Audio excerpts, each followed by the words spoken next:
शांति। सभी फिर से एक साथ ओम शांति।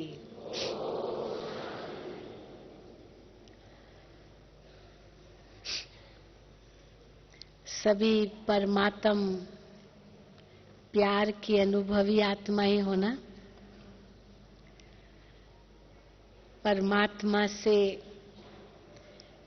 बहुत प्यार है हम बच्चों का, और परमात्मा का भी हम बच्चों से बहुत प्यार है। यही सभी अनुभव करते हैं ना? सभी करते हैं। बाबा हम बच्चों को कितना प्यार देते हैं, और हमारा भी बाबा के लिए बहुत प्यार है। किसका ज्यादा प्यार है, हमारा बाबा के लिए या बाबा का हमारे लिए? है बाबा का हमारे लिए। क्यों, अपने को कम समझते हो क्या? है? जो समझते हैं हमारा प्यार बाबा के लिए ज्यादा है, क्योंकि ये बाबा तो हमारे लिए एक ही है, और बाबा के लिए तो कितने बच्चे हैं, तो प्यार तो बढ़ जाएगा ना। और हमारे लिए तो एक ही है जिसको प्यार करना है, तो हमारा प्यार ज्यादा या बाबा का प्यार ज्यादा? जो समझते हैं हमारा प्यार ज्यादा है बाबा के लिए, वो हाथ उठाए। अच्छा, थोड़े। और जो समझते हैं बाबा का प्यार हमारे लिए ज्यादा है, वो हाथ उठाए। अच्छा, इसमें ज्यादा हाथ उठे हैं। ऐसा क्यों समझते हैं? या यूं कहें कि हमारा प्यार भी बहुत बटा हुआ है, इसीलिए बाबा के लिए सर्वस्व प्यार नहीं है, ऐसे समझे। और बाबा का इतना प्यार बटे हुए होने के बावजूद भी उनका ज्यादा है, क्योंकि वो सागर है। लेकिन हमें भी तो बाबा यही बना रहे हैं ना, जो बाबा कहते हैं तुम्हें बाप समान बनना है। आज भी बाबा ने मुरली में कहा, बाबा ज्ञान का सागर है, आनंद का सागर है, नॉलेजफुल है, ब्लिसफुल है, लेकिन लवफुल भी उतना ही है। सभी गुण बाबा में समान है, पर बाबा बेहद होने के कारण सागर जितना है उनका, और हमारा फिर गागर बन जाता है। उनका सागर है तो हमारा गागर समान है। इसलिए हमें संकोच होता है कहने में कि हमारा प्यार से बाबा का प्यार ज्यादा है, या हमारा प्यार ज्यादा है, यह कहने में संकोच होता है। लेकिन हम भी उसी निश्चय से कहें कि जितना बाबा का हमारे लिए प्यार है, हमारा भी उतना ही प्यार है। इतना पक्का निश्चय हो, क्योंकि उसी निश्चय के आधार से ही नशा चढ़ेगा, और उसी निश्चय और नशे के आधार से ही हम निशाने तक पहुंचेंगे, जिसको बाबा कहते हैं तुम्हें बाप समान बनना है। तो बाप समान के निशाने तक पहुंचने के लिए उतना ही निश्चय और नशा हो, उतना ही बाबा कहते हैं अनुभव की अथॉरिटी हो। तो अनुभव की अथॉरिटी कैसे बन सकते हैं? जो ज्ञान, गुण, शक्तियां हम जब चाहें, जितनी मात्रा में चाहें, जैसे चाहें, जहां चाहें, वो हाजिर हो जाए। जैसे पावर ब्रेक के लिए कहते हैं ना कि जहां ब्रेक लगाए वहीं लग जाए। ये नहीं ब्रेक एक स्थान पर लगाए और 1 फीट की दूरी पर जाके गाड़ी खड़ी हो, परंतु जहां लगाए वहीं खड़ी हो। तब कहेंगे कि इस ब्रेक में पावर है, नहीं तो ब्रेक कमजोर है। तो हम भी मास्टर सर्वशक्तिवान या अनुभव की अथॉरिटी वाले बच्चे ये कभी नहीं कहें कि हम चाहते तो थे कि हम सहन करें, हम उस परिस्थिति का सामना करें, हम उसको सहयोग दें, हम सही निर्णय कर पाएं, लेकिन ये नहीं हुआ। क्यों नहीं हुआ? ये बेबसी हम दिखाते हैं कि इस कारण से नहीं हुआ, उस कारण से नहीं हुआ। कई प्रकार के कारण हम बताते हैं, जिसको बाबा कहते हैं ये बहानेबाजी है। बच्चे एक बाजी में बहुत होशियार है, और वो बाजी कौन सी है? बहानेबाजी। वास्तव में देखा जाए ये बचपन से ही हम लोग ऐसे ढाले गए हैं। कई बार होता है ना, बच्चा अगर गिर जाता है, समझो अभी बच्चा रोने लगेगा, गिरा तो अब माँ उसको चुप कराने के लिए उसको क्या सपोर्ट देती है?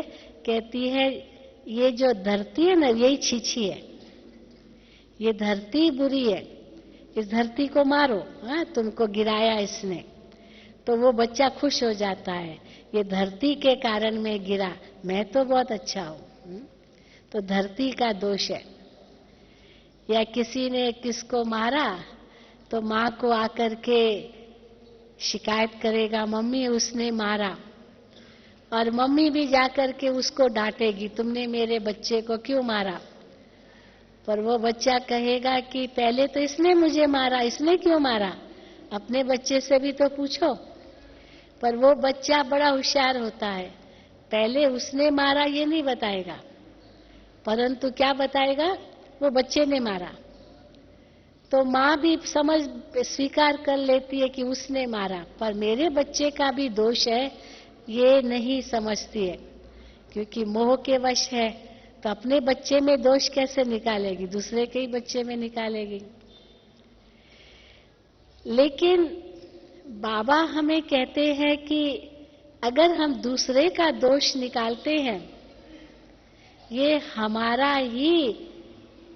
हमारी ये बहानेबाजी है, हमारी ये कमजोरी है। दूसरा तो चलो कमजोर हुआ, पर मैं क्यों हुई कमजोर? जैसे कोई कहता है ना कि मुझे वैसे गुस्सा नहीं आता है, लेकिन जब कोई झूठ बोलता है ना तो मुझे बहुत गुस्सा आता है। मैं झूठ सहन नहीं कर सकता हूं, क्योंकि मैं बहुत सच्चा आदमी हूं। तो मेरे सामने कोई भी झूठ अगर बोलता है तो मेरे से सहन नहीं होता है। मैं सच्चा हूं तो मेरे साथ सबको सच्चा रहना चाहिए। लेकिन बाबा कहते हैं कि अगर किसी ने झूठ बोला और आपको गुस्सा आया, तो झूठ बोलने वाले ने तो भूल की, लेकिन गुस्सा करने वाले ने भी तो भूल की। उसने कौन सी भूल नहीं की? ये थोड़ी है कि उसने झूठ बोला इसीलिए मैंने गुस्सा किया, पर गुस्सा किया ही क्यों? अब बाबा हमें कितनी बातें समझाते हैं, कितना प्यार से हमारा श्रृंगार करते हैं। बच्चे सच्चे दिल बनो, सच्चा दिल बनो, साफ दिल बनो। अब बच्चे नहीं बनते मान लो, तो बाबा घृणा थोड़ी करते हैं, बाबा कुछ अपशब्द थोड़ी कहते हैं, बुरा भला थोड़ी कहते हैं। समझाते ही रहते हैं, समझाते ही रहते हैं प्यार से। चाहे हम कैसे भी बच्चे हैं तो भी हमें समझाते रहते हैं या गुस्सा करते हैं? क्या करते हैं? गुस्सा करते हैं क्या? डांटते हैं क्या? हाँ, प्यार का उल्हैना जरूर देते हैं, वो भी प्यार का उल्हैना, कि बच्चों को कितना बाबा समझाएंगे, कितने हद तक समझाते रहेंगे। 40 साल तो हो गए गुलजार दादी के रथ में अव्यक्त बाप दादा आते हैं। 33 वर्ष तो साकार में बाप दादा के हुए और उसी अनुसार 73 वर्ष हो गए हैं। तो बाबा समझाते रहेंगे, फिर पूछेंगे अच्छा बच्चे कब तक, अच्छा बच्चे कब तक। पर इंतजार तो कर रहे हैं ना बाबा, क्योंकि बाबा कहते हैं कि अभी तक धर्मराज का पाठ खुला नहीं है, अभी तक तो प्यार के सागर का ही पाठ चल रहा है। इसलिए प्यार का सागर प्यार से समझाता ही रहेगा, समझाता ही रहेगा, अंत तक समझाता रहेगा, जब तक हम संपूर्ण नहीं बने। और जब संपूर्ण बन गए फिर तो समझाना बंद हो जाएगा, फिर तो बाबा का भी आना बंद हो जाएगा, फिर तो सबका वापस जाना शुरू हो जाएगा, खेल ही खत्म हो जाएगा। फिर किसको समझाएंगे? जो बाबा कहते हैं कि सतयुग में तो ज्ञान होगा नहीं, जो कुछ है वो सब यहाँ ही है। तो इसीलिए हम भी बच्चे बाबा को कितने बहाने देते हैं, परंतु बाबा मुस्कुराते हैं। तो हमें अगर बाप समान बनना है तो क्या करना होगा? झूठ बोलने वाले को ऊपर गुस्सा करना होगा? हाँ, क्या करना होगा? नहीं, क्योंकि उससे भी तो पाप बनता है ना, उससे भी पाप बनता है। तो अगर उसने पाप किया तो मैंने भी किया, तो दोनों का बराबर हो गया। और हो सकता है वो झूठ बोलना बंद कर दे पर मेरा गुस्सा बरकरार रहे, क्योंकि मेरी आदत बन गई गुस्सा करने की, आवेश में आने की। तो नुकसान तो मुझे ही है, उसको थोड़ी है। वो तो बदल गया पर मैं तो और ही बदला नहीं, तो मेरे पर तो और ही पापों का बोझा चढ़ेगा। इसीलिए बाबा कहते हैं ज्ञानी तो आत्मा, योगी तो आत्मा तो हो, लेकिन ज्ञान स्वरूप बनना है, योग स्वरूप बनना है, गुण स्वरूप बनना है, शक्ति स्वरूप बनना है। और इसको कहेंगे अनुभव की अथॉरिटी। स्वरूप माना वही स्थिति, ज्ञान युक्त स्थिति, ज्ञान का अनुभव हमें कदम कदम पर हो, चाहे मनसा में, चाहे वाचा में, चाहे कर्मणा में। ज्ञान हमारे पास धन है जरूर, पर धन का अगर उपयोग नहीं है तो वो धन कोई काम का नहीं। अगर उस धन को यूज नहीं करते, केवल पड़ा है धन, ये समझ रहे हैं कि हाँ समय पर काम आ जाएगा, समय पर हम यूज कर लेंगे, तो समय हमें धोखा दे देगा। जैसे स्थूल धन के लिए भी कहते हैं ना, दादी जानकी बता रहे थे कैसे कईयों का धन तिजोरियों में पड़ा रह गया, बैंक में पड़ा रह गया और बैंक ने देवाला मार दिया। अब इतना सारा पैसा उनका बैंक में जो था वो सब जीरो हो गया।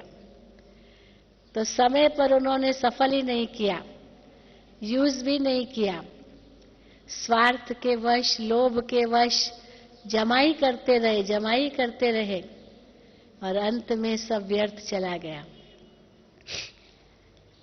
चलो वो धन तो फिर भी चलो रखा है तो काम आ जाएगा कभी समय पर, लेकिन संकल्पों का धन, समय का धन, श्वास का धन, शक्तियों का धन, ज्ञान का धन, गुणों का धन, ये धन अगर गया तो वापस नहीं आएगा। चलो वो धन गया तो वापस आ भी सकता है। धन के लिए कहते हैं ना हाथों की मैल है, हाथों की मैल उतर जाती है फिर चढ़ जाती है। इसीलिए अगर वो गया तो अफसोस नहीं करना चाहिए, फिर मिल जाएगा, वो तो आने और जाने के लिए है, फिर भी आ सकता है। लेकिन ये जो धन है ये वापस नहीं आएगा, क्योंकि कर्म बन गया, हिसाब किताब बन गया, खाता में लिख लिया, भर गया, तो वो कट नहीं सकता है। फिर कल्प कल्प की नूंद हो गई, केवल एक कल्प की नहीं, कल्प कल्प की नूंद हो गई। फिर चाहे कितना भी पश्चाताप करो, फायदा कुछ नहीं होगा। इसलिए कहते हैं ना कि कमान से निकला हुआ तीर वापस नहीं आता, होठों से निकला हुआ शब्द वापस नहीं आता। ये जो होठ है ना हमारे, ये भी कमान की तरह है, और शब्द जो निकलते हैं वो तीर की तरह है। कोई को घाव लगता है तो चलो थोड़े समय के बाद वो घाव भर जाता है, दवाई लगाता है, ऑइंटमेंट लगाता है, मरहम लगाता है, तो भर जाएगा कुछ समय के बाद।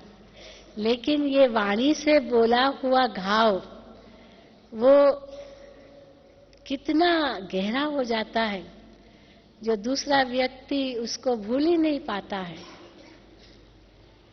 फिर भी कहते हैं टाइम इज अ हीलर, समय जो है वो उपचार करता है, हमें भूलने की क्षमता देता है। लेकिन कई ऐसी बातें आएंगी जब वो दूसरा भूल ही नहीं पाता, और हम भी नहीं भूल पाते हैं। चलो वो तो फिर भी भूल जाए, पर हम ही नहीं भूल पाते हैं। हम सोचेंगे मैंने उसको ऐसे क्यों कहा, मुझे ऐसे नहीं कहना चाहिए था, मैंने उसको कितना दुख दिया। फिर अपने आप को ही दुखी करते रहते, पर ऐसा बोला ही क्यों? अगर नहीं हम चाहते थे तो बोल निकला ही क्यों? तो क्या ब्रेक नहीं लगा सके हम? अगर ब्रेक नहीं लगा सके, इसका मतलब हमारी ब्रेक पावरफुल नहीं है। तो अनुभव की अथॉरिटी का मतलब क्या है? ये नहीं कि मैं सब कुछ अनुभव करके देखूं, सब अनुभव करूं तब मैं अथॉरिटी बनूं। वो अनुभव तो, विकारों का अनुभव तो हमको जन्म जन्मांतर से है ही, अब मैं क्यों उसको और अनुभव करूं? जन्म जन्मांतर विकारों में ही तो फंसे रहे, 63 जन्म विकारों में फंसे रहे, तो वो अनुभव संस्कार के रूप में तो आत्मा में है ही। अब मैं क्यों वो फिर से अनुभव करूं? लेकिन कौन सा अनुभव मैं करूं? जो पहले 2 युग का अनुभव है। जो बाबा कहते हैं जो पास्ट हो गया वही फिर फ्यूचर बनना है।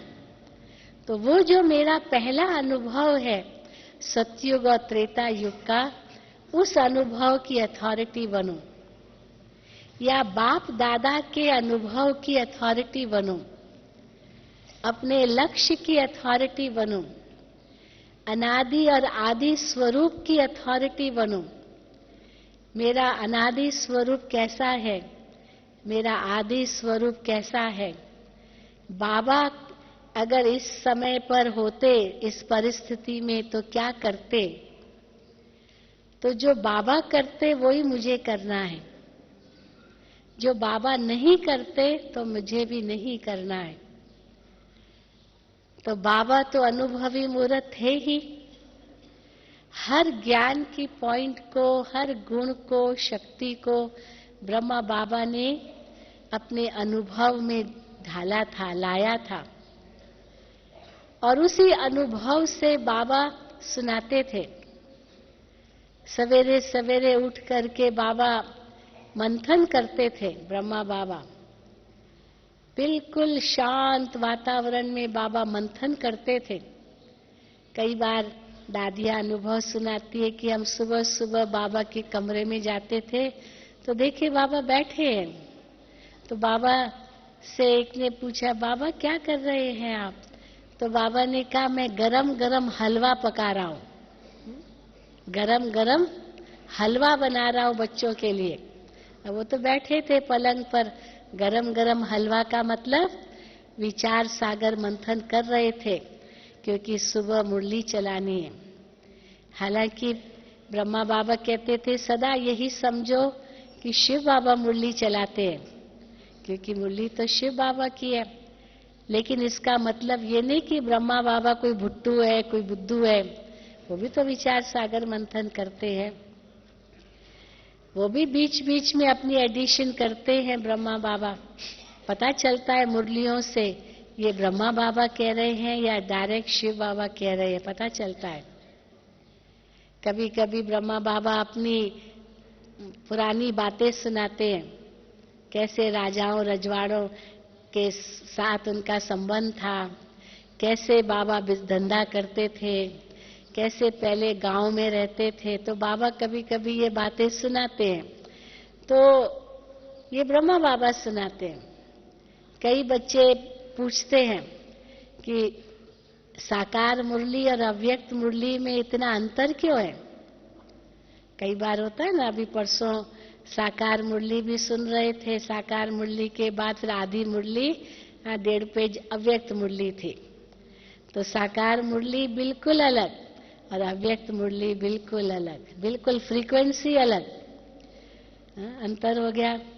तो कई कहते कि अगर बाप दादा साकार में भी थे, बाप दादा अव्यक्त में भी है, तो इतना अंतर क्यों है मुरलियों में। तो अंतर तो होगा, कैसे नहीं होगा, क्योंकि जब शिव बाबा ब्रह्मा द्वारा साकार में मुरली चलाते थे तो ब्रह्मा बाबा तो पुरुषार्थी आत्मा थी, और पुरुषार्थी आत्मा अपना निजी अनुभव भी सुनाती थी, अपने जीवन की बातें भी बाबा सुनाते थे। और बाबा कई बार बच्चे हिम्मतहीन न हो जाए, इसीलिए ये भी साथ साथ कहते थे कि बच्चे माया के तूफान तो आएंगे, बच्चे घबराओ नहीं, बच्चे माया का काम है आना, आपका काम है उससे जीतना। बच्चे ये इंजन देखो सबसे आगे है, इंजन को तो सबसे पहले तूफान आएंगे, डब्बों को तो बाद में आएंगे ना। पहले तो इंजन सामने होती है, फिर डब्बे पीछे होते हैं। सामने से तूफान आया तो इंजन को पहले लगेगा। तो बच्चे ये इंजन है, तो इसीलिए ये अनुभवी रथ है। बच्चे घबराना नहीं है। वाट वेंदे ब्राह्मण फाथो, सिंधी में कहावत है, रास्ते चलते ब्राह्मण फंस गया। देखो ये बाबा साकार में था तो कितना उनका मान था, क्योंकि समाज में बाबा का बहुत नाम था, बहुत दानी थे ना बाबा, और बहुत बड़े खानदान के थे, दानी थे, बहुत बड़ी बिजनेस थी, ज्वेलरी की बिजनेस, हीरे जवाहरातों की बिजनेस कोई छोटी मोटी थोड़ी होती है, वो तो सबसे ऊंची होती है। तो उनका समाज में इतना नाम था, यहाँ तक कि राजाएं लोग उस समय जो थे वो भी बाबा को कितना सम्मान देते थे। जैसे राजा का स्वागत किया जाता है, वैसे बाबा जब महलों में जाते थे तो बाबा का भी ऐसे ही स्वागत करते थे जैसे राजा आ रहा हो, ऐसा स्वागत करते थे। तो इतना बाबा का सम्मान होता था समाज में। लेकिन जैसे ही शिव बाबा की प्रवेशता हुई तो क्या हुआ, कितने कलंक लगे बाबा पर कि इसके पास जादू है, ये है, लड़कियों को भगाया, इनको रानी बनाया, ये कहता है मैं कृष्ण हूँ, ये सब मेरी गोपिकाएं हैं, न जाने क्या क्या कहा। पर बाबा कहते थे ये मैं तो नहीं कर रहा हूँ, ये मेरी शक्ति नहीं है, मेरे पास कहाँ से ये शक्ति आएगी, क्योंकि श्री कृष्ण का साक्षात्कार बाबा से होता था। तो इसीलिए बाबा को कितने कलंक सहन करने पड़े, परंतु बाबा ने हंसी हंसी खुशी खुशी ये सब कुछ सुना और सहन किया। यहाँ तक कि शिव बाबा उनको कहते थे कि बच्चे आपने भी तो भक्ति मार्ग में हमारी बहुत ग्लानि की है, सर्वव्यापी कहा, कुत्ते बिल्ले में कहा, न जाने क्या क्या ग्लानि की, इसीलिए अब ये थोड़ी सी ग्लानि आप भी सुन लो, इसमें क्या है। तो ब्रह्मा बाबा मुस्कुराते थे, हाँ बाबा क्यों नहीं, आपके खातिर तो सब कुछ मैं करने को तैयार हूं। तो शिव बाबा ने ब्रह्मा तन का आधार लिया, तो ब्रह्मा बाबा अनुभवी रथ थे, दुनिया का बहुत अनुभव था बाबा को। लेकिन जैसे शिव बाबा ने प्रवेश किया, उनका जीवन बदल गया, एकदम बदल गया। क्या उनका ठाट वाट था। और जब शिव बाबा की प्रवेशता हुई, बिल्कुल सिंपल कपड़े, धोती कुर्ता, बस वही बाबा की सिंपल ड्रेस थी। तो साकार में बाबा, शिव बाबा और ब्रह्मा बाबा दोनों मिलकर मुरली चलाते थे, और ब्रह्मा बाबा ने उसी दरमियान संपूर्णता को प्राप्त किया। तो जब अव्यक्त बाप दादा की पधरामणि होती थी तो बिल्कुल ही अलग अनुभव, क्योंकि ब्रह्मा बाबा तो संपूर्ण हो गए। तो जो संपूर्ण हो गए उनकी भाषा तो दूसरी होगी, और जो पुरुषार्थी है उनकी भाषा दूसरी होगी। इसीलिए साकार और अव्यक्त मुरलियों में इतना अंतर है। अभी हम ब्रह्मा बाबा को शिव बाबा से अलग नहीं करेंगे, क्योंकि कंबाइंड स्वरूप है, कंबाइंड स्वरूप है ना। हम ये थोड़ी कहेंगे शिव बाबा बोल रहे हैं या ब्रह्मा बाबा बोल रहे हैं। दोनों ही एक ही लाउड स्पीकर है, माइक है, एक ही माइक है, दोनों ही उस पर बोल रहे हैं। पहले अलग था, शिव बाबा बोलते थे तो ब्रह्मा बाबा सुनते थे, ब्रह्मा बाबा के कान सुनते थे शिव बाबा की मुरली, फिर ब्रह्मा बाबा बीच में ऐड कर लेते थे अपना। अब ब्रह्मा बाबा और शिव बाबा कंबाइंड रूप में हैं, तो दोनों साथ साथ ही बोलते हैं, क्योंकि ब्रह्मा बाबा बाप समान हो गए। तो जब बाप समान हो गए, किस आधार पर बाप समान हुए? जो कुछ शिव बाबा ने कहा उनको अपने अनुभव में ढाल दिया, और उस अनुभव की अथॉरिटी बन गए। आपको मालूम होगा, जब शुरू में शिव बाबा की प्रवेशता हुई ब्रह्मा बाबा में, तो बाबा तो बिल्कुल जैसे उनकी निगाहें इतनी नशे वाली, बाबा को हीरे मोती तो जैसे ऐसे लगते थे जैसे ये पत्थर है। कहाँ हीरो का व्यापार करने वाले, और कहाँ उनको पत्थर दिखाई देने लगे। उनका मूल्य ही बाबा से बुद्धि से हट गया कि इनका कोई मूल्य भी है। तो बाबा कैसे दीवारों पर लिखते थे, मैं आत्मा हूँ, मैं आत्मा हूँ। और अपनी दृष्टि बदलने के लिए, अपनी वृत्ति बदलने के लिए, क्योंकि बाबा गृहस्थी थे, उनके बच्चे थे, पत्नी थी सामने, सब कुछ था, लेकिन वो अपनी दृष्टि वृत्ति सब बदलने के लिए बाबा दीवारों पर लिखते थे। बाबा की लौकिक युगल का नाम यशोदा था। तो कैसे उनके प्रति वो आत्मिक दृष्टि बने, बाबा दीवारों पर लिखते थे, यशोदा आत्मा है, यशोदा आत्मा है, यशोदा आत्मा है, ताकि अपने आप को वो समझा सके। बाबा की लौकिक बहू का नाम राधिका था, तो राधिका आत्मा है, राधिका आत्मा है। बाबा के बेटे का नाम नारायण था, तो नारायण आत्मा है, आत्मा है, ये आत्मा है। ये इतना पक्का किया बाबा ने पाठ अपने अंदर, तब उनकी देही अभिमानी स्थिति बनी। तो अनुभवी स्वरूप या अनुभव की अथॉरिटी माना, सचमुच वो अनुभव मेरे अंदर हो।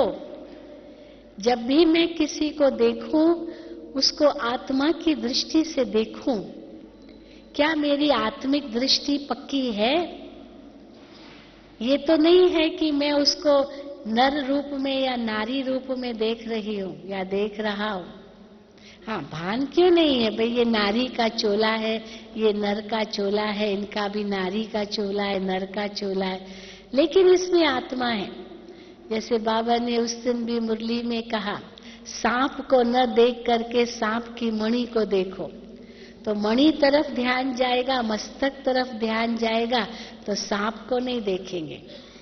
तो देह को देखना माना जैसे सांप को देखना, और मस्तक को देखना माना मणि को देखना, आत्मा को देखना।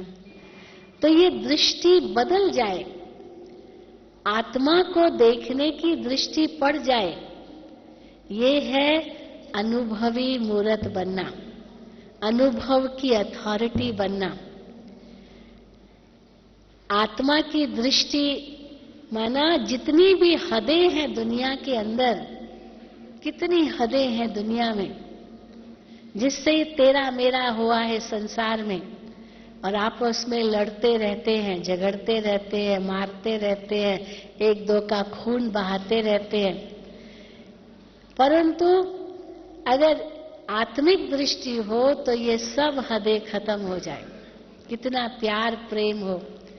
दुनिया में समझते हैं प्यार प्रेम का आधार क्या है कि हम सब एक ही एक है, हम सब ब्रह्म ही ब्रह्म है, ये प्यार का रूप है। ये प्यार का रूप नहीं है। आत्मा हूं और ये आत्मा है, ये दृष्टि और वृत्ति है, तब प्यार का स्वरूप है। केवल ये कह देना कि हाँ सब भगवान ही भगवान है, इससे कोई प्यार का स्वरूप नहीं बनता है। पर आत्मा है ये, और ये आत्मा शुद्ध स्वरूप है, शांत स्वरूप है, प्रेम स्वरूप है, सुख आनंद स्वरूप है, शक्ति स्वरूप है। इनका असली स्वरूप यही है। वो बुद्धि में सोचना और उसके प्रति रहम करना, उसके प्रति दया करना कि ये आत्मा भी समझ जाए, ये उनके प्रति शुभ भावना रखना कि ये आत्मा वास्तव में कितनी शांत स्वरूप है, लेकिन बेचारी ये जानती नहीं है, इसलिए तो क्रोध करे, इसलिए तो गालियां दे रहे, इसलिए तो ये नफरत की आग फैला रही है, पर ये बेचारी जानती नहीं है। तो उस पर नफरत नहीं आएगी, लेकिन उस पर दया आएगी। इसलिए बाबा देखो बार बार यही कहते हैं, क्या बच्चे तुमको रहम नहीं आता, तुमको दया नहीं आती? रहम करो कुछ आत्माओं पर, कितने बेचारे दुखी हैं। हो सकता है वो समझते भी नहीं हो कि हम दुखी हैं, एक तरफ रो भी रहे हैं, भगवान को पुकार भी रहे हैं, कह भी रहे हैं, फिर दूसरे उनको कहो कि आप दुखी हो, कहेगा नहीं मैं तो बहुत सुखी हूं। मियां मिठू जिसको बाबा कहते हैं, पता ही नहीं वो उनकी स्थिति क्या है। तो ऐसी आत्माओं पर तुम्हें दया करनी है, ये तब होगा जब वो आत्मिक दृष्टि रहेगी। और केवल आत्मिक दृष्टि ही नहीं, आत्मिक स्थिति में रहकर अपने भी 84 जन्मों को मैं साक्षी होकर के देखूं। इसीलिए बाबा ने आज भी मुरली में कहा, याद करो और स्वदर्शन चक्र घुमाओ। ये भी तो आत्मिक स्थिति का ही अनुभव है ना। स्वदर्शन चक्र घुमाने का अर्थ क्या है? आत्मिक स्थिति का अनुभव करना है। अनादि स्वरूप में क्या थी, आदि स्वरूप में क्या थी, मध्य स्वरूप में कैसे पूज्य स्वरूप बनी, फिर अभी संगम पर मेरा क्या ब्राह्मण स्वरूप है, फिर फरिश्ता बनना है, फिर बीज रूप बनना है, फिर बिंदु बनना है। ये चक्र घुमाना, इस घुमाने से बाबा कहते तुम एवर वेल्दी बनेंगे, और बाबा की याद से तुम एवर हेल्दी बनेंगे, और एवर हेल्दी और वेल्दी बने तो एवर हैप्पी तो बनेंगे ही। लेकिन उसके लिए ये दृष्टि और वृत्ति और स्मृति, चाहे खुद के प्रति चाहे औरों के प्रति, ये अगर है तो कहेंगे अनुभव की अथॉरिटी है। और उसके लिए मनन चिंतन बहुत चाहिए।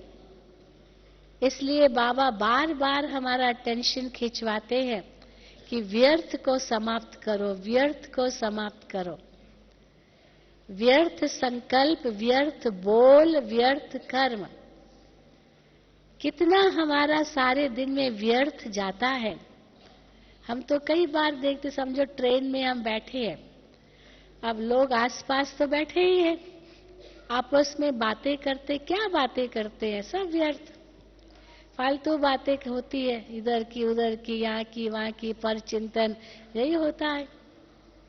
फिर कई बार ध्यान जाता है, अटेंशन जाता है, रुचि जाती है, क्या बात कर रहे हैं, क्या बात कर रहे हैं।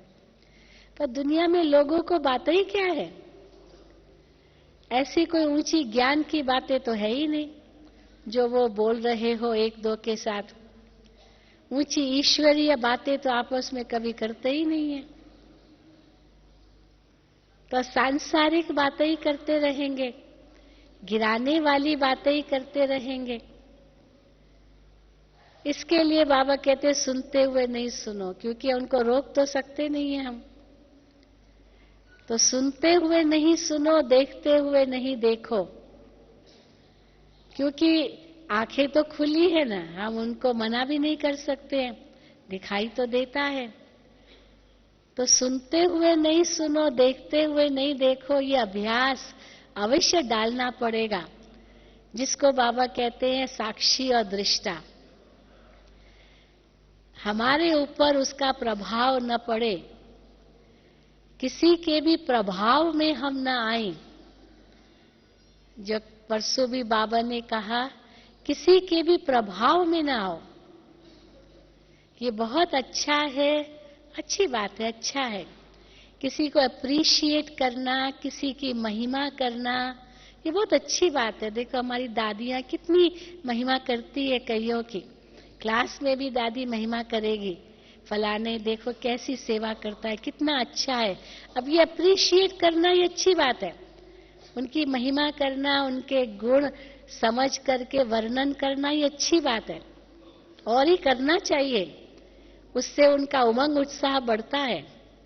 क्योंकि अगर कोई बहुत सेवा करके आता है और मैं उसका उमंग उत्साह बढ़ाऊं ही नहीं, उसको धन्यवाद भी नहीं कहूं, दो हाँ पानी भी नहीं दूं, रोटी भी नहीं दूं, हाँ ठीक है करके आ, तो क्या हुआ उसका? तो वो तो निराश हो जाएगा। तो क्यों नहीं अप्रिशिएट करें? क्यों नहीं? उसने सेवा की है तो जरूर हम उसकी महिमा करते हैं। लेकिन एक होता है उसको अप्रिशिएट करना, इंग्लिश में कहते हैं अप्रिसिएशन, वो भी एक गुण है। और दूसरा है उसके प्रभाव में आना। तो प्रभाव में कैसे आते हैं? जहां जाएंगे वो उसकी महिमा करेंगे, और अगर कोई उसकी ग्लानि करे तो अच्छा नहीं लगेगा। जहां जाएंगे बस उसी का ही नाम बोलेंगे, उसी को याद करेंगे, उसके लिए बस वही व्यक्ति है, दूसरा कोई है ही नहीं। तो दूसरे कहेंगे ये क्या आपके लिए केवल वही व्यक्ति है क्या? आपके लिए कोई दूसरा है ही नहीं क्या? तो ये माना ये हुआ कि उसके प्रति हम प्रभावित हो गए। कई बार एक प्रभावित होना होता है, और दूसरी बात है कई बार नफरत करना होता है।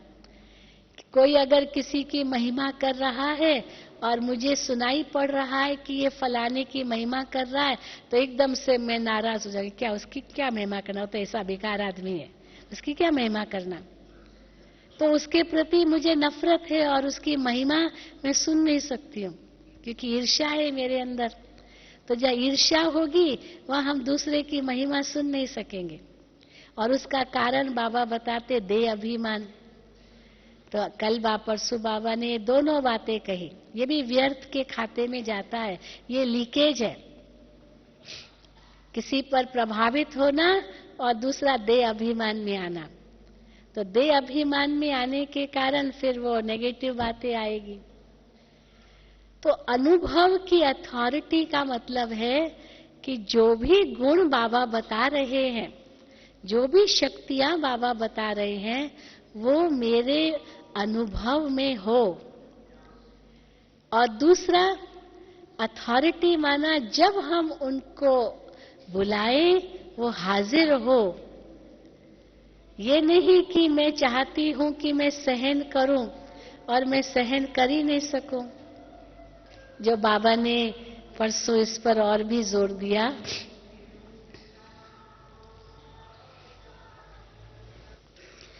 जिसके लिए बाबा ने उस दिन भी मुरली में कहा कि कई बार नेगेटिव संस्कार अगर मेरा है और हमें कोई कहता है इसको बदलो, तो हम यही कहते क्या करें, ये मेरी नेचर है, ये मेरा स्वभाव है।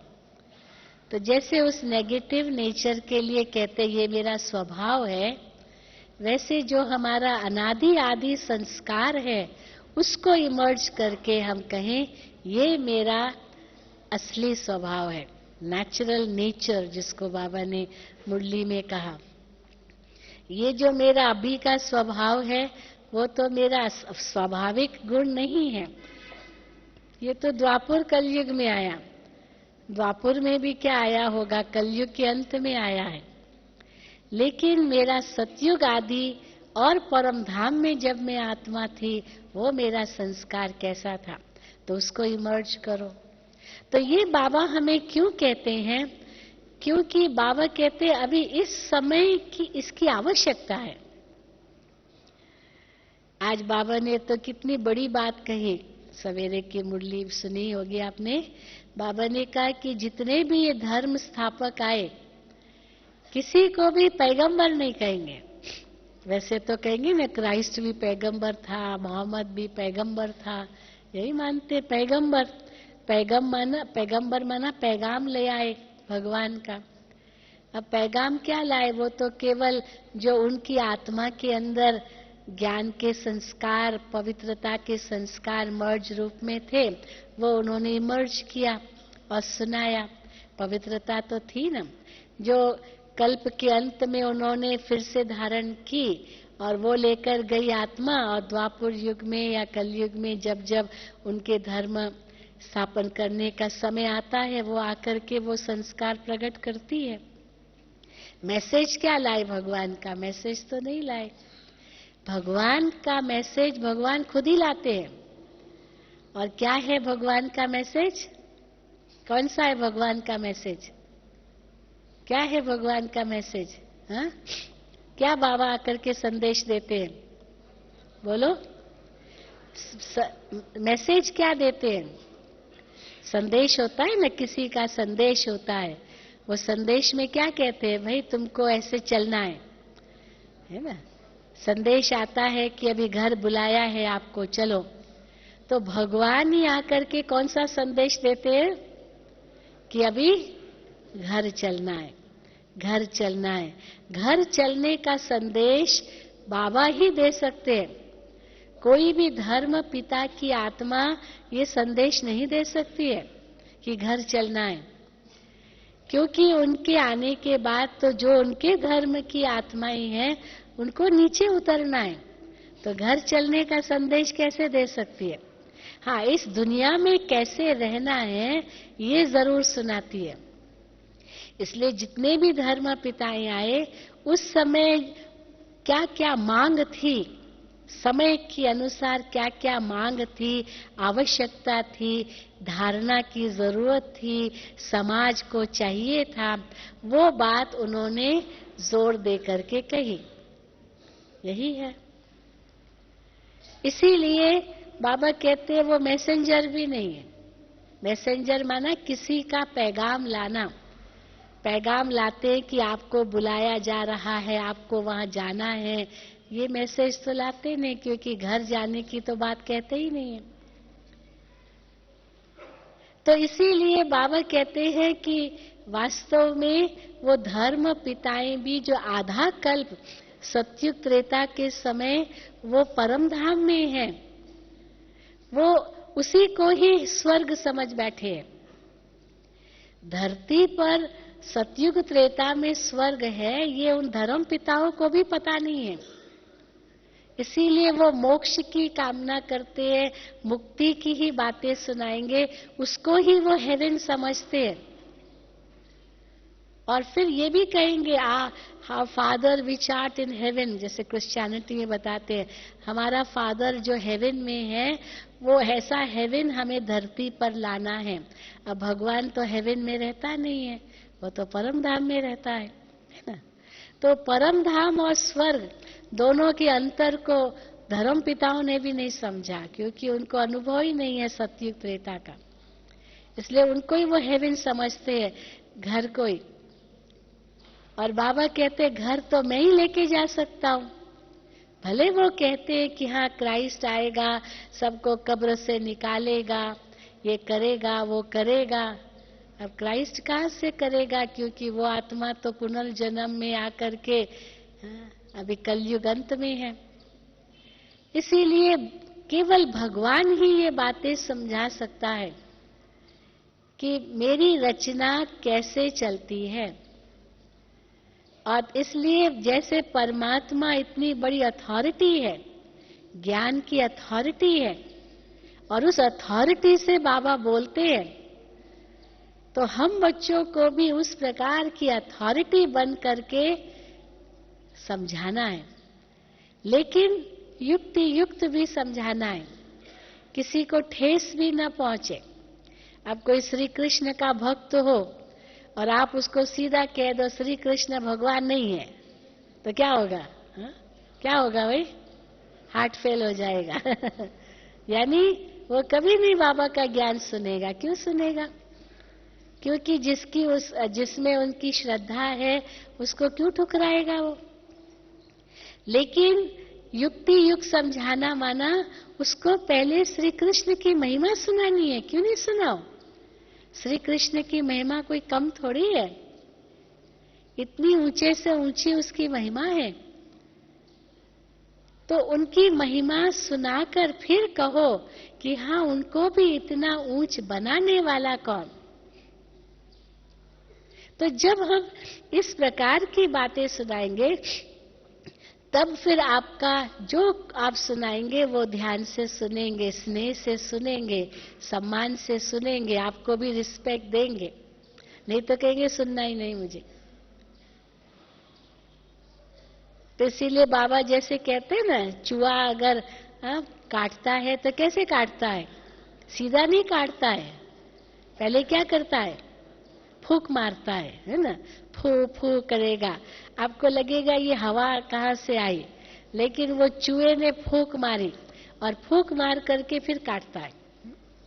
जैसे होता है ना, इंजेक्शन देनी होती है तो पहले क्या करेगी नर्स? स्पिरिट लगाती है, उसको ठंडक पहुंचाती है जहां इंजेक्शन देनी होती है, तो स्पिरिट लगा करके थोड़ी ठंडक पहुंचाएगी, फिर सुई चुभेगी। तो हम ठंडक ही देख याद कर रहे हैं, सुई भूल जाते हैं कि सुई चुभी, फिर लगती है कि सुई चुभी, पर पहले तो ठंडक की ना, स्पिरिट लगा करके फिर स्पिरिट लगा देते हैं। वो जो छेद हुआ वो फिर भर जाता है। तो इसीलिए बाबा कहते हैं कि सेवा भी करो, अथॉरिटी से भी सेवा करो, उस निश्चय से सेवा करो, लेकिन निश्चय के साथ, नशे के साथ साथ युक्ति से भी करो कि उस आत्मा को क्या पसंद आएगा। बाबा कई बार कहते हैं ना, अगर कोई भूखा हो और आप उसको केवल पानी दो, वो कहेगा मुझे खाना दो, और किसी को पानी की प्यास और आप उसको खाना ला करके दो, वो कैसे तृप्त होगा? उसको तो पानी ही चाहिए, भोजन नहीं चाहिए। तो इसीलिए जिसको जो चाहिए उसमें भी हम अथॉरिटी बन करके वही उसको दें जो उसकी आवश्यकता है। तो ये है ज्ञान की अथॉरिटी, और उसी निश्चय और नशे से वो समझाएं उनको। फिर बाबा कहते हैं योग की भी अथॉरिटी। हम किसके बच्चे हैं? ये क्यों भूल जाते हैं बच्चे? किसके बच्चे हैं? वर्ल्ड ऑलमाइटी अथॉरिटी के बच्चे हैं। कोई छोटा मोटा कोई मिनिस्टर का बेटा होता है, क्या नशा होता है उसको? मैं मिनिस्टर का बेटा हूं, हाँ देख लूंगा मैं, नशा होता है ना, मैं ये कर लूंगा, समझता है मेरे ऊपर एक अथॉरिटी है जो मेरे साथ है। परंतु वो जो नशा है वो उल्टा नशा है। पर हमारा नशा कौन सा है? नारायणी नशा है, ईश्वरीय नशा है कि हम किसके बच्चे हैं। तो ये भी एक अथॉरिटी है, और जब अथॉरिटी कोई होता है उसकी आंख किसी में भी डूबती नहीं है। बड़े लोगों की आंख किसी में भी डूबती नहीं है। जैसे पेट भरा हुआ होता है, फिर चाहे 56 प्रकार का कोई भोग रख दे, वहां मिठाइयां रख दे, मुख में पानी नहीं आएगा। हाँ, लोभी के मुख में शायद आ भी जाए। कोई लोभी होता है ना, उसके मुख में आ भी जाए। जैसे होता है ना, एक कहानी सुनाते, जोक है कि ये ब्राह्मण लोग जैसे धामा खाने जाते ना, तो खूब खाया खूब खाया खूब खाया।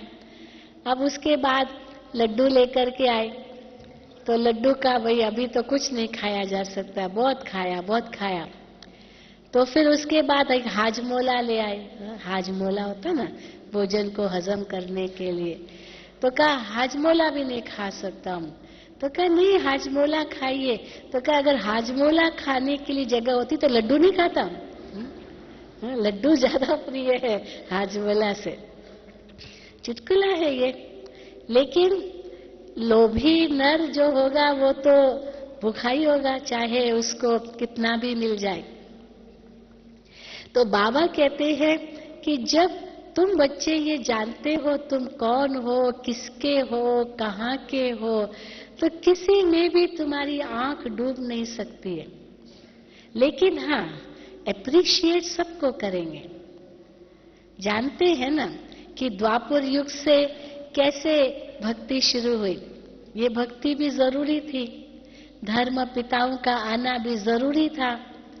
ये सब जो कुछ भी हुआ ये आवश्यक था, ये नहीं कहेंगे अनावश्यक था, क्योंकि उस समय वही समय की मांग थी। उन्होंने जो कुछ अपने समय पर किया वो ठीक किया, संसार को थमाया। बाबा सन्यासियों के लिए भी कहते हैं कि उन्होंने सन्यास धर्म की स्थापना जो की शंकराचार्य ने, आदि शंकराचार्य ने, उन्होंने भी संसार को थमाया ना। पवित्रता की कितनी सुंदर बातें उसने कही। अगर वो नहीं करता होता तो आज भारत कितना एकदम विकारों में डूब मरता। लेकिन उसने कम से कम भारत को पवित्रता की शक्ति से थमाया। परंतु ये भी हम जानते हैं कि हर एक चीज सतो से रजो, रजो से तमो होनी है। ये हो ही नहीं सकता कि तमो न हो। जो देवी देवता धर्म है वो भी तमो ही हो गया ना इस समय। जैसे ही द्वापर शुरू हुआ तो पूरा धर्म ही बदल गया, कन्वर्ट हो गया। हिंदू धर्म भी तो कन्वर्टेड धर्म है ना, असली धर्म थोड़ी है ये। असली धर्म तो देवी देवता धर्म है। हिंदू कहला देना ये भी कन्वर्टेड धर्म है। तो जैसे हिंदू बन गए वैसे और धर्मों में चले गए देवी देवताओं की आत्माएं। इसलिए बाबा ने कल की मुरली थी या परसों की मुरली थी जिसमें बाबा ने कहा कि जय हिंद भी क्यों कहते हैं, वास्तव में क्या होना चाहिए है? जय भारत, भारत, जय भारत। क्योंकि असली देश तो हमारा भारत है ना।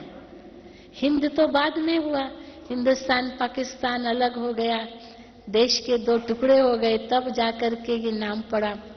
या सिंधु नदी के किनारे बसे तो हिंदू शब्द पड़ गया। भाई हिंदू संस्कृति है तो असली सिंधु संस्कृति।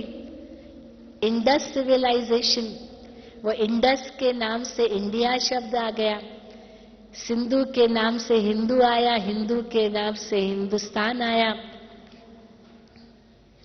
तो इसीलिए असली तो धर्म तो हमारा बहुत ऊंचा है, देवी देवता धर्म, जो अभी प्राय लोप हो गया है। बाबा कहते प्राय लोप हो गया है, क्योंकि प्राय माना कुछ निशानियां हैं, बाकी लोप हो गया। कुछ निशानियां क्या है? मंदिरों के रूप में, देवी देवताओं की मूर्तियों के रूप में, बाकी तो लोप ही हो गया। कुछ नाम रखते हैं, हमने साउथ इंडिया में देखे इतने अच्छे अच्छे नाम देवियों पर, देवताओं पर, बहुत सुंदर सुंदर नाम। बहुत साउथ इंडिया में, नॉर्थ इंडिया में भी है, लेकिन साउथ इंडिया में ज्यादा हमने देखे। एक एक के ऊपर कोई न कोई देवी या देवता का नाम ही है। एक देवी या देवता नहीं, दो दो, तीन तीन। एक भाई था, उसका नाम था शिव रामकृष्ण भाई। रामकृष्ण तो नाम सुना, पर शिव रामकृष्ण भाई। और उसको इतना नशा था अपने नाम का कि अगर उसको कोई दो नाम से पुकारता था, शिव राम या राम कृष्ण या केवल शिव या केवल कृष्ण या केवल राम, जवाब नहीं देता था। जब तक तीनों नाम उसका पुकारो नहीं तब तक जवाब ही नहीं दे। तो मुझे किसी ने कहा कि बहन जी इनका ये नाम है और आप उनको तीनों नाम से बात करना, तीनों नाम, क्योंकि उनको नहीं तो अच्छा नहीं लगता है। तो मैंने कहा ठीक बात है, कोई मुझे क्या है, शिव राम कृष्ण कहने में क्या फर्क पड़ता है। तो मैंने कहा शिव राम कृष्ण भाई आपका नाम तो बड़ा अच्छा है, शिव राम कृष्ण। तो शिव के, राम के, कृष्ण के भी गुण आप में होने चाहिए, होने चाहिए नहीं, शिव और राम और कृष्ण के गुण भी आप में होंगे। तो जैसे ही मैंने कहा होंगे, उसी समय सिर नीचे कर दिया, कहा ये तो हमारे माँ बाप ने नाम रख दिया। हाँ? तो पर माँ बाप ने नाम रखा तो नशा कितना था उसको, पर माँ बाप ने नाम ऐसे थोड़ी रखा, ये तो हमारे पूर्वज थे ना। आज से थोड़े समय तक पहले भी देखिए, हर एक के नाम के पीछे देव या देवी होता था। मेरी लौकिक माँ का नाम शांति देवी था, मेरी लौकिक नानी का नाम विष्णु देवी था। हाँ? अब उनकी माँ का नाम भी वो देवी से ही वो बुलाती थी, देवी। तो मैंने कहा देखो सब देवियां ही हैं और देव भी बहुत थे। लेकिन धीरे धीरे ये देव और देवी जो नाम के पीछे आता था वो हटता गया। तो देव देवी हट करके लाल शब्द पड़ गया, राम लाल, फलाना लाल। हाँ, लाल, तो लाल नाम पड़ा। परंतु धीरे धीरे ये लाल शब्द भी हटता गया, फिर चंद शब्द आया, रामचंद, है ना, चंद शब्द। धीरे धीरे ये चंद शब्द भी हटता गया, फिर नाम पड़ गया दास, रामदास। दास शब्द आ गया। चलो कहाँ थे देव और कहाँ बन गए दास। फिर धीरे धीरे ये दास शब्द भी निकलता गया और फिर नाम पड़ा मल। मल, मेरे लौकिक पिता का नाम था चत्रुमल, उनके पिता का नाम था वाटुमल तो मल, मल शब्द। तो कहाँ वो मल बन जाते हैं, कहाँ देव थे और कहाँ देव से क्या बन गए, एकदम मल। मल माना मैल। अब तो वो मल भी न रहा, चिंटू, मिंटू, पिंटू। हाँ, यही नाम पड़ गया आजकल के यही नाम रखते ना। यानी कहाँ हम थे और कहाँ से कहाँ पहुंच गए, देखो। और बाबा हमको कहाँ से कहाँ फिर ले जाते हैं, कहाँ पहुंच गए और कहाँ से फिर हमें वापस ले जाते हैं। लेकिन नीचे पट पर पहुंचने में हमें 5000 साल लगे और अभी ऊपर चढ़ने में बाबा कहते सेकंड। कई कहते सेकंड में जीवन मुक्ति कैसे, बाबा बार बार मुरली में कहते सेकंड में जीवन मुक्ति। राजा जनक के मिसल, राजा जनक के मिसल का मतलब क्या है कि राजा जनक को ये संकल्प आया कि मुझे कोई जीवन मुक्ति का ज्ञान दे, पर 1 सेकंड में दे दे, ज्यादा लंबा चौड़ा नहीं चाहिए, बहुत ज्यादा नहीं चाहिए, 1 सेकंड में मुझे कोई समझा दे कि जीवन मुक्ति क्या होती है। तो बहुत गुरु, महात्मा, पंडित लोगों ने कोशिश की, लेकिन उसकी भावना तो दिखाते ना, अष्टावकर में थी। अष्टावकर ही उसका गुरु था। तो अष्टावकर ने एक छोटी सी बात उसको कही, 1 सेकंड की बात, जिससे उसको जीवन मुक्ति का बोध हुआ। वो घोड़े पर चढ़ रहा था, एक पैर उनका घोड़े पर था, दूसरा पैर धरती पर था। घोड़े का जो सैडल होता है जिस पर पांव रखते हैं, तो एक पैर उस पर था और एक पैर धरती पर था, चढ़ रहा था, अभी चढ़ा नहीं था।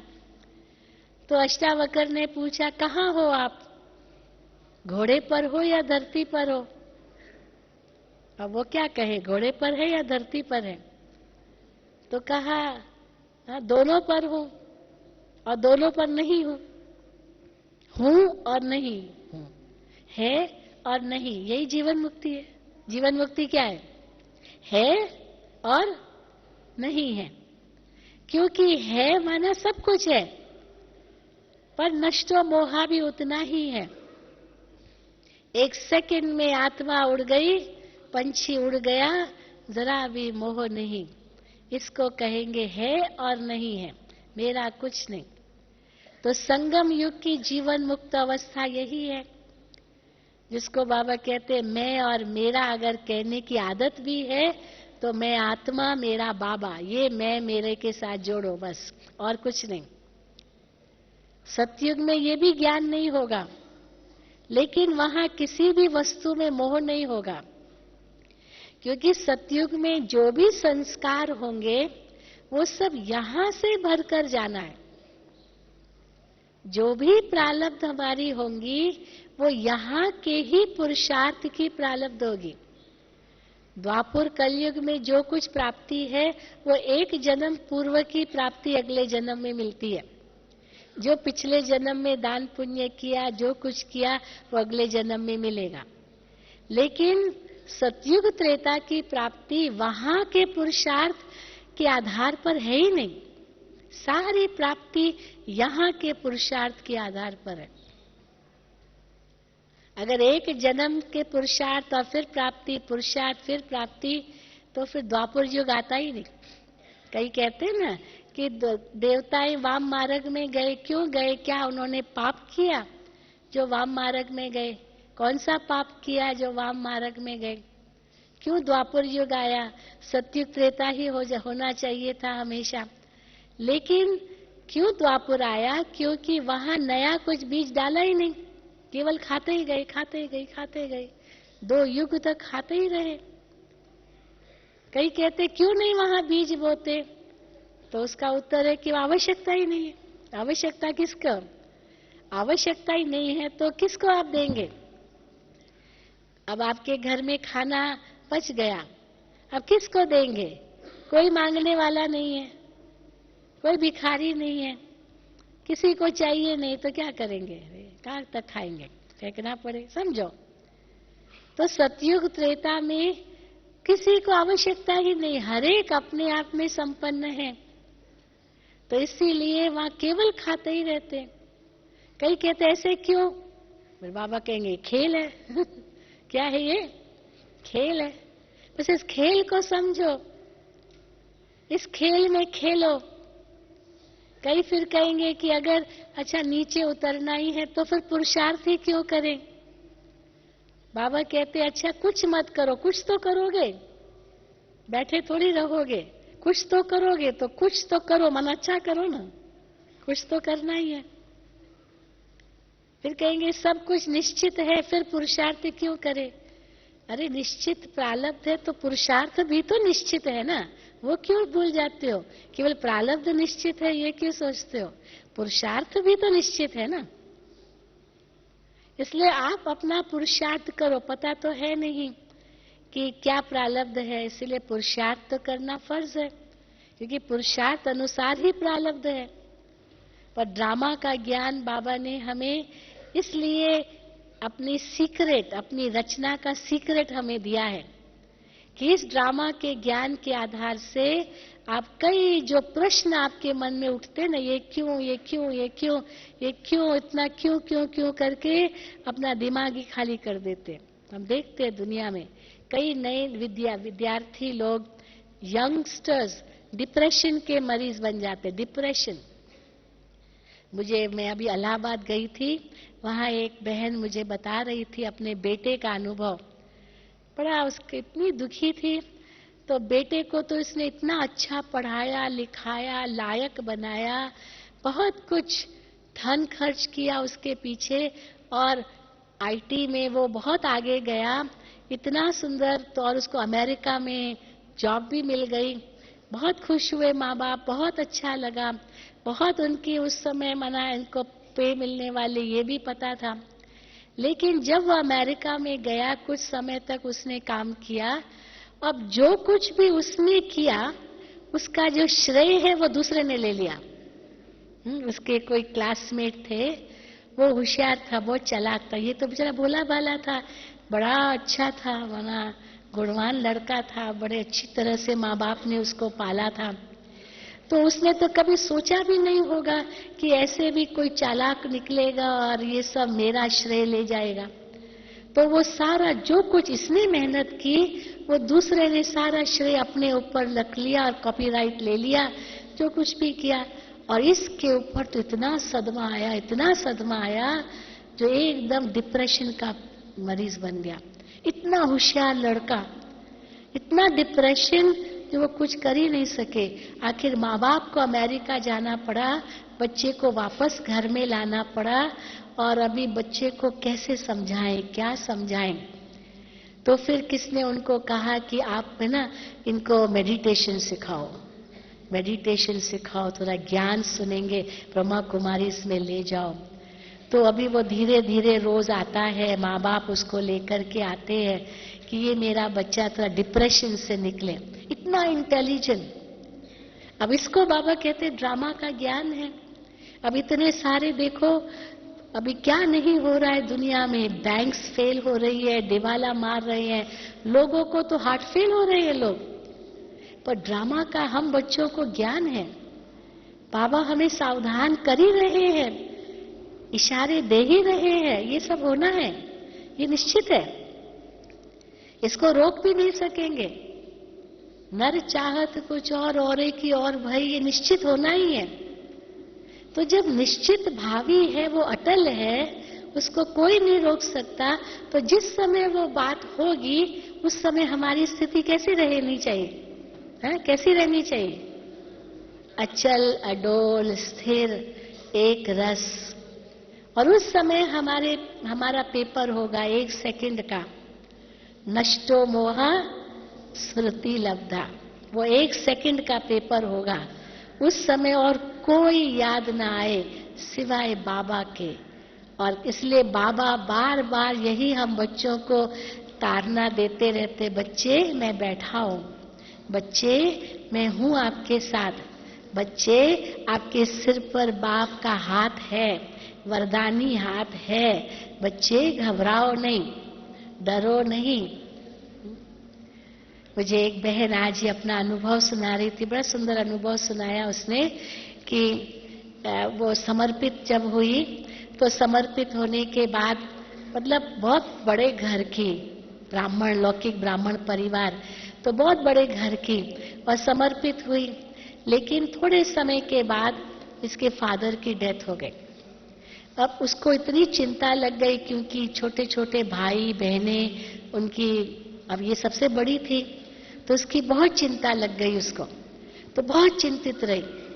लेकिन कहती मुझे कैसे निश्चय हुआ कि बरोबर ये भगवान का ज्ञान है। तो जब वो बाबा के सामने आई तो बाबा ने उसको कहा कि बच्ची, बाप सागर है, अपनी चिंताओं को इस सागर में डाल दो।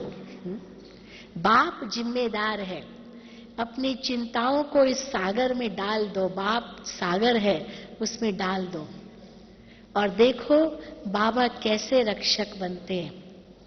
बस उस दिन के बाद बिल्कुल उसकी बुद्धि इतनी निश्चिंत हो गई, और सचमुच कैसे दरवाजे खुलते गए, और वो बच्चे होशियार तो थे ही, उनकी एक बड़ी बहन थी, कैसे उसने संभाला, किस प्रकार से चला। तो पापा बैठा है, कोई न कोई रास्ता निकल आएगा, चिंता करने की जरूरत नहीं है, बहुत ज्यादा सोचने की जरूरत नहीं है। भगवान को हमने अपना जीवन दिया है, उसको पहचाना है, उसको याद किया है, छोड़ना भी कुछ नहीं है, पर फंसना भी कहीं नहीं है। ये बाबा ने हमें सुंदर तरीका बताया है। इसको कहेंगे कि अनुभव की अथॉरिटी बन करके सदा आगे बढ़ो। ठीक है? हा? अच्छा, ओम शांति, ओम शांति, ओम शांति।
मुझे चाह